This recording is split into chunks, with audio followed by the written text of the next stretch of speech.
This is Real News Media TV, coverage you can trust. Please like, share, subscribe, and hit the notification bell. Select all for daily news updates. Good afternoon, Real News Media TV family. Welcome back for another news update for November 10, 2022.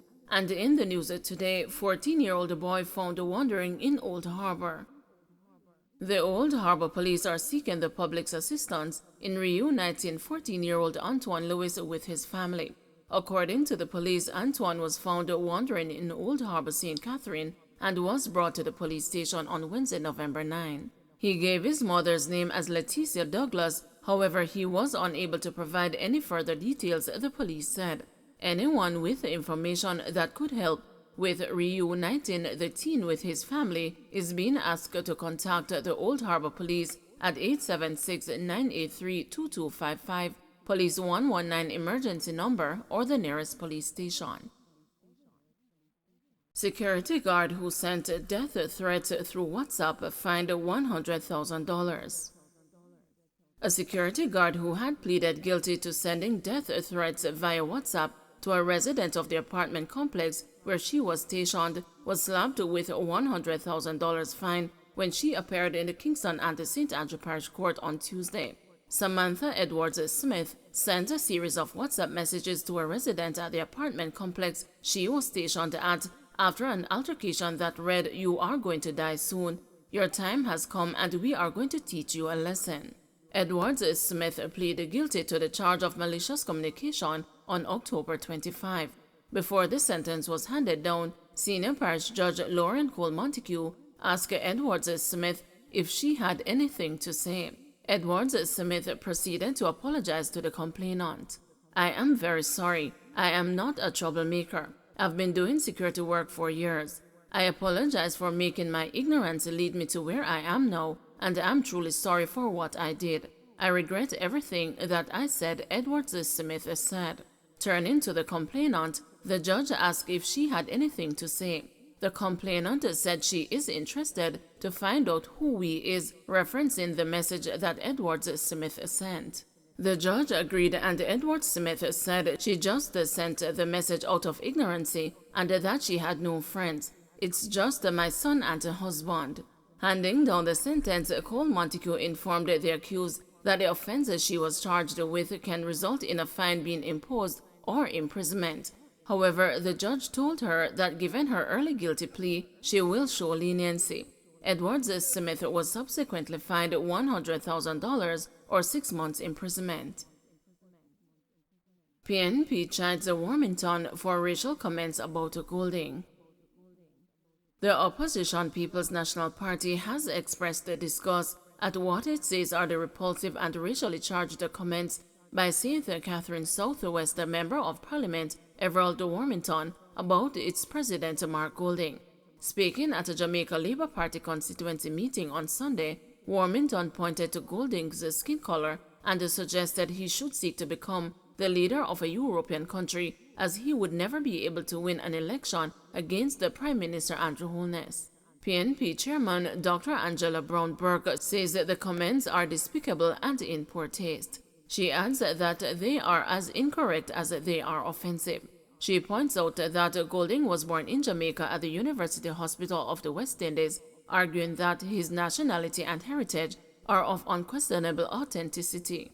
The fact that Mr. Warmington and the JLP apologists would seek to use MP Golding's skin color to incite hate against him is a most repulsive political stunt which must be rebuffed by society at large, Brown-Burke declares. She also states that Golding is from a family that exemplifies the true meaning of service over self. Brown-Burke points out that Golding's father, Sir John Golding, was integral to Jamaica's recovery from the polio epidemic in the 1950s. She adds that he established the Mona Rehab Center, renamed the Sir John Golding Rehabilitation Center, the Hope Valley Experimental School, and other institutions catering to the needs of persons living with disabilities. Golding currently chairs the Sir John Golding Rehabilitation Center. Brown-Burke says that while the matter is receiving attention from the political ombudsman, she hopes Prime Minister Andrew Holness and the Jamaica Labour Party General Secretary Dr. Harris Chang will distance the JLP from the offensive statements. Although Jamaica has come to expect very little from Mr. Warmington with respect to decency and character, we are sickened by this latest display, and the public is even more turned off from the political process, she says. Portmore man killed, thrown from vehicle in tragic end to marriage plans. After 3 years of online courtship, Shamara Pinnock thought she was destined to arrive in Jamaica on November 2 to spend time with her soulmate, Damian Jarrett. As fate would have it, that plan did not materialize as Jarrett was murdered on October 18 in Portmore, St. Catherine, and his corpse thrown onto George Lee Boulevard from a moving vehicle around 8 p.m.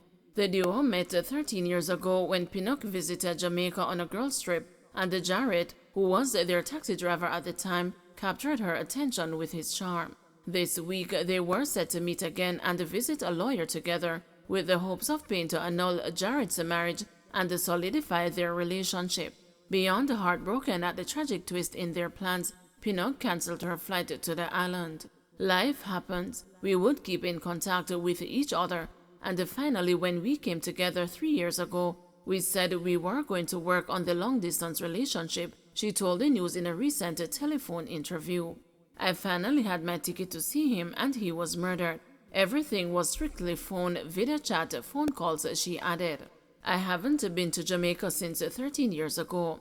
I was actually on the phone with him right before the incident happened. He was coming from Clarendon and he had just gotten home about 7:32 p.m. and for some reason, when he gets home, the phone started messing up, so I hung up and texted him saying, when you get back on the road, because he had just gone home to pick up something, call me or text me, and the last text message went through at 7:47 p.m., she said.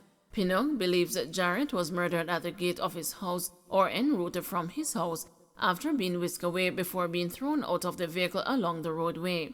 I don't think he made it inside the house. I don't even think he made it out of the car to open his grill. We are speculating everything happened in front of his yard, and they tossed the body out after and took his vehicle, she said. Jarrett was shot once in the head. According to a cousin of the deceased, the body was found close to where Jarrett lived. That cousin, who found out what happened after calling Jarrett's phone and a police officer answered, was the one who informed Pinnock of his death. He is originally from Highgate, St. Mary. He was living in Portmore just to be close to his daughter, and he used to work at Virginia Dare Jamaica Limited that delivers goods to bakeries and grocery stores, Pinnock explained, describing Jarrett as humble, easygoing, spiritual, and pleasant. He wouldn't complain, although he could have the worst day ever. He recently lost the job at Virginia Dare. They merged the company and laid him off. He was a truck driver, Pinnock said. She said that Jarrett was unable to find another stable job and started working on construction sites near Clarendon. The site he was recently contracted to was shut down after an incident about a month ago. A colleague from that site was also murdered, and Jarrett was returning home after going to Clarendon to pay his respects when he too was killed. It remains unclear whether the murders are connected. On Tuesday, the body of another man, who has remained unidentified, was also thrown from a moving vehicle along George Lee Boulevard in Portmore. It is reported that the body had blood coming from the head.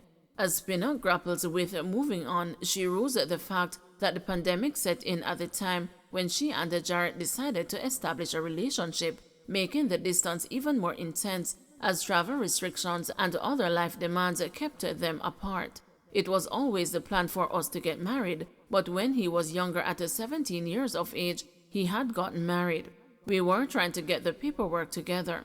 The young lady who he married was supposed to annul the marriage, but she never got the marriage annulled, so it was always a battle to get a divorce, Pinnock said. She disclosed that their last conversation was about plans for her visit to Jamaica and to formalize the end of that union. He was the love of my life. No matter how far he was, he still felt as if he was right here next to me, and if I was having a bad day, I would call him and he would make it okay, Pinnock told the news.